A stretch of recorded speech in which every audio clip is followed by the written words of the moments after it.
بیوی غصے پر کنٹرول نہ کرتے ہوئے اپنے شوہر سے کہہ رہی تھی، اگر تم مرد ہو تو مجھے طلاق دو، میں ایک سیکنڈ بھی اب تمہارے ساتھ نہیں رہ سکتی۔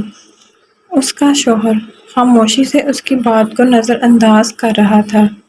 بیوی نے پھر کہا، تم مرد نہیں، اگر ہو تو مجھے طلاق دو۔ بالآخر شوہر اٹھا اور کاغذ میں چند سطریں لکھ کر لفافے کے اندر رکھ کر اس کے ہاتھ میں پکڑاتے ہوئے کہا، جاؤ فی امان اللہ۔ عورت نے جھٹ پٹ اپنا سامان اٹھایا اور میکے چل دی۔ ادھر میکے میں بیوی کو چند دن ہی گزرے تھے کہ اس کا دل گھبرانے لگا۔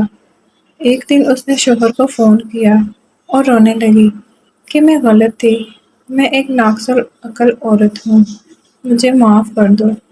شوہر نے جب دیکھا کہ عورت اس کے سامنے اپنی بے بسی اور دکھ کا اظہار کر رہی ہے تو اس نے کہا، اچھا جاؤ وہ لفافہ کھول کر دیکھو۔ وہ فوراً اٹھ کر دوڑی اور لفافہ کھول کر اس میں موجود کاغذ کے ٹکڑے کو دیکھا۔ اس میں لکھا ہوا تھا، اے میری پیاری بیگم، زمین پھٹ جائے یا آسمان ٹوٹ پڑے لیکن میں تمہیں کبھی طلاق نہیں دوں گا۔ تمہارے اور میرے درمیان جو بھی معاملات ہیں اس کا حل طلاق نہیں بلکہ حل صرف جماعت اسلامی ہے۔